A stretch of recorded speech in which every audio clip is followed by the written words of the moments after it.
I want to show you how to manipulate people and make them do whatever you want them to do and make them feel like it was their own idea to do it all along.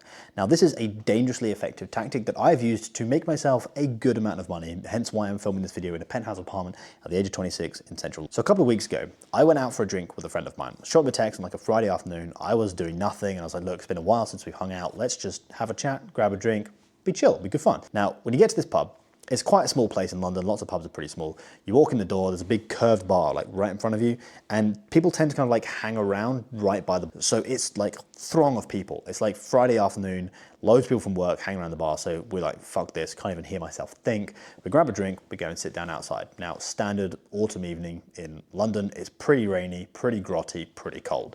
So beers start flowing, beer jackets on, conversation is great. Having a great evening. Fast forward a couple of hours time, we start having a conversation about why is it that massive internet celebrities, stars like Andrew Tate, managed to create such a cult-like following. People that would just fall on a sword to just fight his corner on every belief that he has. And no matter if he has the most controversial, obscene beliefs, he somehow has the ability to make everybody believe them as if it's gospel truth. And we boiled it down to three things. Now, two of these things you'll start seeing in everyday life, and you can probably use them to help you get more promotions or get your way at work. But the third one will probably make you an abhorrent amount of money. It's the one point that I use to make over $20,000 to $30,000 every single month from my bedroom in this apartment. So the first point is probably the most important point, hence why I put it at number one. And I'm going to illustrate this point with a really quick story, all right? So let's imagine you've just gone to work for a whole day. Tough day, 12 hours in the office, you're fucking exhausted, you're going home, but you're glad. It's a Friday evening, you're going to put your feet up on the sofa, you're going to watch fucking Gogglebox or whatever it is on the computer. Best part is, you're going home, your girlfriend or your boyfriend, your wife, whoever it is at home waiting for you, and you're super excited because you've just got yourself a new little puppy. Adorable as anything, little tiny golden retriever, this big, and you've called it Buttons, and it's just so adorable, right? So anyway, you're scurrying home, you're super excited, you had a shit day at work, and so you walk down the corridor, you kick your shoes off, shout, honey, I'm home, excited to see your little dog, and you walk around the corner, and then there's me with a gun pointing it at Button's head. And I say to you, as soon as you walk around that corner, if you can tell me right now that wholeheartedly you believe that humans can survive without oxygen, I won't shoot the dog. But if you don't believe it, Buttons is getting it. So the question is, will you believe that humans can survive without oxygen? Because every piece of evidence you've ever seen in your life points to the very obvious fact that humans will die if we don't breathe. So the best you can do in that situation, so I don't kill little Buttons the dog, is just try and lie through your teeth and try and convince me that you do believe that humans can't survive without oxygen. So what has this got anything to do with the video? Why is Buttons the dog going to get executed because you can't believe that humans can survive without oxygen? Well, the reason why is because more often than not, if someone has a die-hard opinion or a belief that you can't get behind, it's very hard to change their opinion or change their belief and make them do what you want just by attacking that opinion head on. But this adds some complications because now it tells us that if you have enough evidence, you can't change your belief. But why is it that beliefs do change? For example, back in the 1800s, there was this study of something called phrenology. Now, phrenology was basically the study of all the lumps and shapes on your head. And apparently they could tell what type of personality you have, what you're good at, and everything all about yourself and all about your brain just by the little shapes and lumps and bumps on your head, right? Because the belief was that your brain is an integral organ and then it manifests what it does to your body. Each different part of your brain is grown to different sizes and that changes the shape of your head. That was disproved. The same as miasma's theory of disease, which is basically that a smell or a bad odor can infect you with a disease. So if you walk past a rotting fish, you're going to get the plague. Now, those have thankfully been changed, right? Same as burning witches at the stake. These are all beliefs that humanity have had that have all gone on to change, probably for the better of humanity. So why is it those beliefs changed, but you can't convince yourself that humans can survive without oxygen? Well, it's actually quite simple. Miasma's theory of disease and phrenology were all disproved when someone with a brain cell turned up to the table with enough evidence that could say, you're wrong, that doesn't actually happen. Here's actually what happens. And now the question is, if you have someone who can't change their opinion or belief, how do you bring enough evidence to the table that will make them implicitly believe that they were wrong all along and that actual fact, your opinion on the way that you want to do things is actually correct? Now this brings me on to point number two. 6 or 7 years ago, I went to university to study physics and astrophysics, right? So astrophysics is the study of the celestial bodies, stars, suns, solar system, all that kind of crap, right? Now we had two kind of schools of thought at university. We would do the qualitative understanding of here's how nebula behave and here's how black holes behave. Then we would do the quantitative understanding, which is some some bellend would come in and write a bunch of squiggles on a whiteboard and say, this is the maths that explains that qualitative point. And I was expected to understand all this, put it together, and then pass my degree, which I did with flying colors. Anyway, that's not the point of this video. So when I'm scrolling through YouTube and I see a 2-hour-long video, or on Netflix, a big long documentary of why the moon landings were faked and why we live beneath a glass dome and how the firmament is actually what's above our head and there's a big ice wall with dragons on the other side, why is it that if I watch a 3-hour lecture on that, or a big long Netflix series that disproves that we actually don't live on a floating ball in the middle of a galaxy, in the middle of a universe, and in actual fact, we live in a snow globe? Why is it that video doesn't disprove everything else that I've believed in and change my opinion and suddenly make me believe that I can go and ride a dragon if I climb over the ice wall in Antarctica? Well, it's simply because I just don't trust the source that it comes from. If some random dude with a tinfoil hat posts a video on YouTube telling me that we live beneath a glass dome, I'm somewhat uninclined to believe it. It's because I have so much evidence that is contrary to that belief, and it doesn't matter how compelling that new evidence is.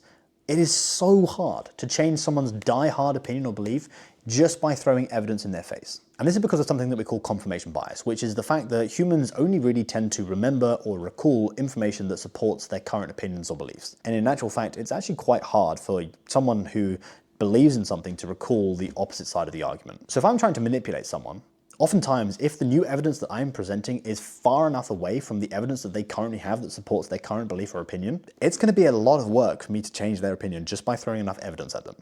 And here's a story that illustrates this point. Now, at university, there was a nightclub that I used to frequent quite a lot, a place called SWX. Great place, good time, loved it. The point is, my halls of residence was about like an hour walk to get there. When you've had a few beers, 45 minutes at a brisk pace. You can get a bus, but the buses go like every 20 minutes, so the chances are you miss the bus, you have to walk. Anyway, the point is, it's a fucking long way from the club, right? So if you get to the club, you want to get in the club. You don't want to go back and then come back again. It's fucking far away.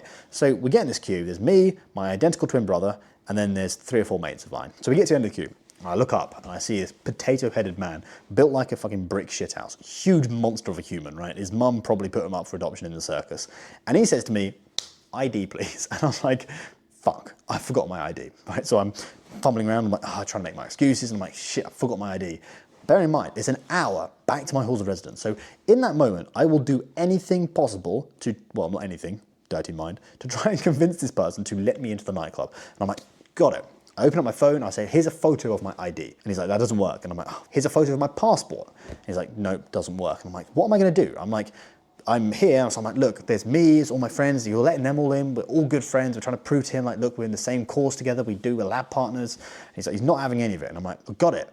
This is my identical twin. You've just let him in. Look, his ID, right? You've got a government-issued piece of plastic that says, here's your name, here's your date of birth, here's your address, and a big fuck-off photo on it that says, that's him. And I said, if you didn't realize that he wasn't here and I used his ID, you'd have no idea. We're identical twins, right? You could spin us around and you couldn't pick us apart from each other. And despite him having indisputable evidence that there is an identical human standing next to me, one that he's just let in because he's over age and he's allowed to be into this club, despite that indisputable evidence, he still won't let me in.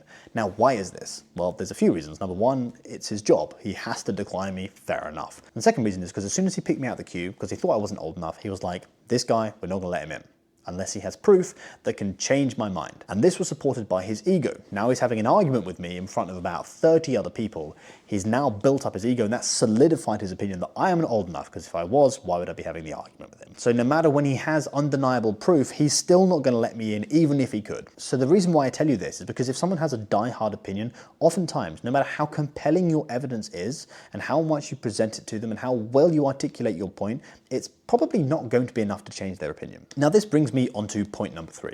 Those 2 points that you just understood here will probably come up every single day in your day-to-day life. They might help you get a better promotion, or they might help you to get more time off leave for work, but you know, it's hard to make a lot of money with them.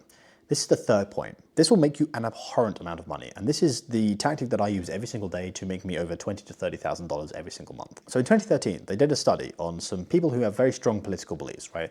50% of them believed, for example, that Donald Trump was the best president for the United States. And then the other 50% believed that Kamala Harris was the best president for the United States.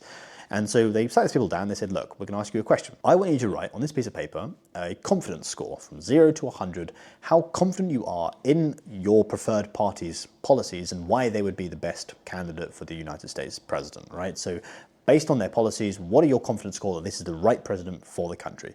And everyone who loved Donald Trump would put like 80 to 90% confidence score. Everyone who loved Kamala Harris would put 80 to 90% confidence score. And so they said, right, interesting, let's ask a second question.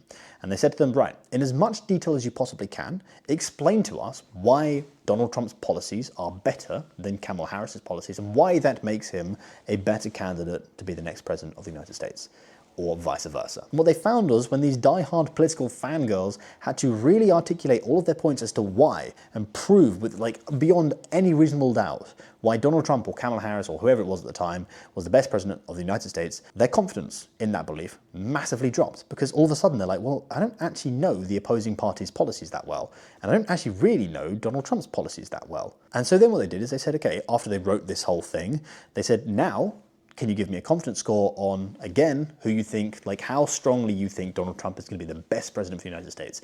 And what they found is everyone who voted Donald Trump was like 80 to 90%, their confidence scores fell off a fucking cliff.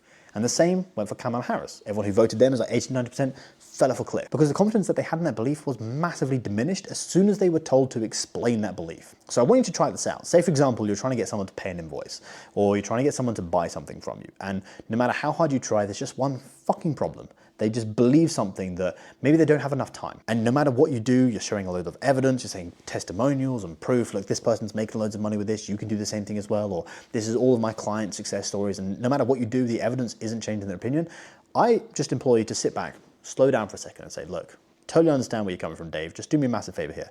Help me understand. Assume that I'm like a regurgitated spastic with 3 brain cells. I'm a simpleton. I can't understand anything. And just explain to me in as much detail, granularity as you possibly can, why your belief is true, why it's correct, why I'm wrong, why mine isn't better than yours, why yours is better than mine. Just 5 minutes, explain as much as you can. And I can guarantee you'll see their face, they'll start with determination, and then as they start explaining, they'll go from like determination to questioning it, and they'll be like, hang on a second, I don't know if I really truly understand this too much, or maybe that doesn't actually make as much sense as I thought it did. And then as soon as you break down that guard, you can just say, look, can you see why now this new evidence that I'm presenting you with is actually more important than the evidence or better than the evidence that you initially had, ergo why your current belief or your opinion is wrong and why you should do what I'm telling you to do. And as soon as you do that, that is when you've got them hook, line, and sinker. They bring out their credit card and they pay you money or whatever it is they want to do. And like I say, this is a dangerously effective tool that you can use in your day-to-day life to bend anybody to your will and make them do pretty much whatever you want to do. Now, 95% of people that watch this YouTube channel aren't subscribed, and I want to share the psychology behind money and business and things that I'm doing and just share my ideas with you guys. So if you got any value from this video at all, if you thought it was remotely useful or you enjoyed watching this, if you could just take 2 seconds and click that subscribe and notification bell button, it would mean the world to me. And hopefully I'll see you guys in the next video.